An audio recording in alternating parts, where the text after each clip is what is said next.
गोपालगंज के चुनाव में जो आप गर्माहट देखे होंगे, दिन प्रतिदिन गर्माहट हो रही है। एक तरफ बीजेपी है, एक तरफ आरजेडी है, तो एक तरफ एआईएम पार्टी है। तमाम पार्टियां अपना अपना कैंडिडेट का दावेदार कर रहे हैं। अभी हमारे साथ एआईएम पार्टी के हमारे बिहार प्रदेश के अध्यक्ष हैं और विधायक भी हैं। सर 3 तारीख को चुनाव है, आज प्रचार बंद भी हो गया, क्या माहौल है? प्रचार के बंद होने तक और चंद दिनों तक जो इस क्षेत्र का दौरा किया, गांव-गांव, बस्ती-बस्ती, शहर का, नौजवानों में जोश देखा, जो ठेला चालकों में, गरीब मजदूर, अगड़े पिछड़ों में जो जोश देखा है, तो इससे हम बहुत ही उम्मीद रखते हैं कि हमारा पार्टी का कैंडिडेट जीतेगा। अकेले आप क्या कर पाएंगे? इस बिहार के उप मुख्यमंत्री कह रहे हैं कि वो अकेले पार्टी क्या कर पाएगी? अकेले क्या कर पाएगी, तो आखिर उस अकेलेपन के पीछे क्यों लगे हुए हैं? आज तो भाजपा से ज़्यादा वो हम ही को हराने में लगे हुए हैं। उस अकेले से कितना खौफ है उनको, इसी का एहसास कर लीजिए। उस अकेले ने ये किया है कि गोपालगंज की वो जनता जिसके गलियों में कभी कोई वोट के बारे में कहने नहीं जाता था, आज उनके मंत्रियों को दौड़ा दिया है वो अकेले। और हाउस में बीजेपी जो अक़लियतों की बात उठाती नहीं है, और सत्ता के लोग जो बीजेपी का मामला अलग है, सत्ता के लोग अक़लियत की मसाइल को हल नहीं करते। ऐसे वक्त में अक़लियतों और दलितों को, पिछड़ों की आवाज़ तो एमआईएम ही उठाएगी, तो परेशानी तो इसी से ना उसको है। अच्छा, आपके 4 विधायक आरजेडी में चले गए, आप कहाँ नहीं चले गए? चले नहीं गए, वो भगा लिए गए, खरीद लिए गए, वो ज़मीर बेच गए, वो मीर जाफरी का काम किए। मैं कैसे ऐसा कर सकता?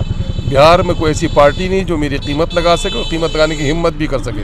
हम लोग सिद्धांतों की राजनीति करते हैं, अवसरवाद की नहीं। अच्छा, जो अवसरवादी थे वो चले गए, उनके जाने का गम भी नहीं है। 2-4 पंचायत भी घूमे हैं कि मुसलमान कर रहे हैं कि हमारी जो पार्टी है आरजेडी है और आरजेडी को वोट देंगे। एआईएम आई है बीजेपी की तरफ से, वो लोग बीजेपी के लोग बुलाए। अभी वहशत में हो इंसान, यानी खौफ में हो, तो हर चीज़ उसे उल्टी नज़र आती है। लैला उसे नज़र आता है, मजनू उसे नज़र आती है। ये लोग वहशत में हैं या लोभ में हैं या लालच में हैं, बिके हुए लोग हैं। जिन लोगों का ज़मीर जिंदा है वो इस तरह का जुमला थोड़े बोलता है। सिर्फ आपके पार्टी आ जाने से हमको लगता है कि पंचायत बाई पंचायत यानी वार्ड बाई वार्ड मंत्री लग गए हैं कि कम से कम मुसलमान के वोटों पे सेंधमारी करो। तो यानी कि हमारी ताकत का अंदाज़ा तो आप बता रहे हैं ना। जो कभी मेरी बस्ती में नहीं आ रहे थे वो चौखट पर नाक रगड़ रहे हैं। अच्छा, है ना? यही एमआईएम की ताकत है कि वोट जिनके है उनके पास जाओ, और हमारी वोट को हमेशा इन लोगों ने खौफ दिला कर लिया है। गोपालगंज की जनता से क्या आखिरी बार? गोपालगंज की जनता से यही कहेंगे कि सबको देखा है बार बार, एमआईएम अब की बार। धन्यवाद सर। और ये अख्तरुल इमाम साहब थे और उन्होंने कहा कि इस बार हमारी ताकत जो है गोपालगंज में दिखेगी। जीत रही है, 100% जीत रही है। ऐसे ही जीत रही है? अरे वोट से जीत रही है, जनता ने जिताएगा। जनता जिताएगा। आरजेडी को कहीं वोट दीजिएगा? अभी काम चल रहे हैं एम के, कहीं जाकर आरजेडी को वोट दे दिए तो? आरजेडी का सवाल ही नहीं है कहीं से।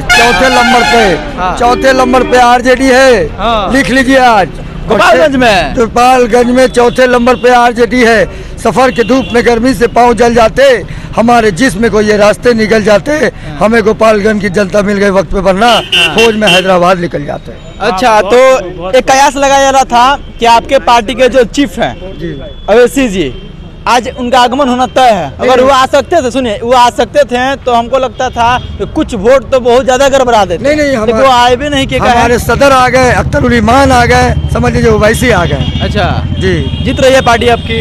जी 100% में 1% और बढ़ा दीजिए, 101% हमारी पार्टी जीत रही है। और जो है गोपालगंज विधानसभा नंबर 101 की नुमाइंदगी हमारा कैंडिडेट अच्छे से करने वाला है। विधानसभा में जाकर यहाँ की बातों को उठाने वाला है, क्योंकि यहाँ पे इससे पहले आरजेडी, बीजेपी और दीगर पार्टियों के एमएलए रहे, उतना कोई विकास का काम नहीं किया। आप लोग किसको हराने के लिए और किसको जिताने के लिए आए हैं, ये बताइए। देखिए, हम लोग किसी को ना ही हराने के लिए आए हैं, ना ही किसी को जिताने के लिए आए हैं। हम लोग तो सिर्फ पिछड़ों को आगे बढ़ाने के लिए आए हैं। गोपालगंज की तरक्की की लड़ाई लड़ने आए हैं। अच्छा, आप कैसे पिछड़ों को बढ़ा सकते थे?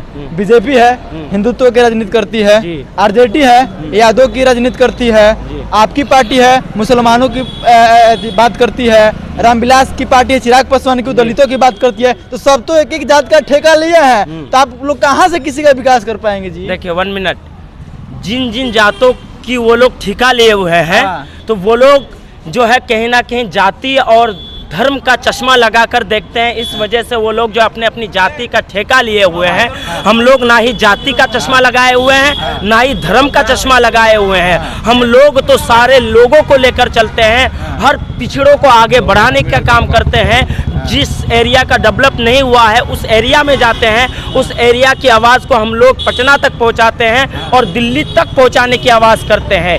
जिसकी आवाज़ कोई नहीं बनता, AIM उसकी आवाज़ बनती है, ओवैसी साहब उसकी आवाज़ बनते हैं। मुसलमान आरजेडी से कट रहा है, मुसलमान पूरी तरीके से आरजेडी से कट रहे। जिस दिन शहाबुद्दीन साहब के साथ जो वाकया हुआ, दिल्ली में रह के तेजस्वी यादव नहीं पहुंचे, उस दिन से मुसलमान समाज ने आरजेडी का ठेका लेना बंद कर दिया। और ये मैं बता दे रहा हूँ कि MIM से सारी पार्टी गोपालगंज के अंदर बौखलाई भी। मैं खुद MIM पार्टी का कार्यकर्ता, पटना का मैं कोर कमेटी सदस्य हूँ और मैं आकर प्रचार कर रहा हूँ गोपालगंज के अंदर में। तो सारी पार्टी खलबलाई और राजद बता दे रहे हैं तीसरे और चौथे नंबर पे। राजद तो लड़ाई में है ही नहीं और हमारा लड़ाई जो है डायरेक्ट बीजेपी से सीधा सीधी। तो गोपालगंज के जो मुसलमान है क्या आपके पक्ष में है या आरजेडी के पक्ष में है? गोपालगंज के मुसलमान हमारे पक्ष में बिल्कुल। हमारे हर जनसभा को भारी सपोर्ट मिला है, लोगों का खुलकर अपार समर्थन मिला है। गोपालगंज के मुसलमान ही नहीं, हर वो पिछड़े अल्पसंख्यक दलित समाज हमारे साथ मजबूती से खड़े हैं। दावा कर रहे हैं कि हम अपना वोट कहीं जाने नहीं देंगे, हम खुद लेंगे। हम लोग वोट लेंगे। सारी पार्टी हम लोग के आने से आज बौखलाई भी है और सारे मुस्लिम अपने मंत्री विधायक को गली गली चौक चौक चौराहे पर उतार दिए। इससे उनकी बौखलाहट जाहिर होती है। देखिए गोपालगंज की सियासत है और देखना ये होगा कि इस बार 3 तारीख को कौन सी पार्टी सियासत में अपनी बाजी मारती है, क्योंकि आरजेडी पूरे मंत्रियों का जोर लगा दी है, विधायकों को जोर लगा दी है। भाजपा जो कि पूरे केंद्र से लेकर राज्य से लेकर झारखंड से लेकर पूरा यहाँ पर तहलका मचा दिया है चुनाव प्रचार में।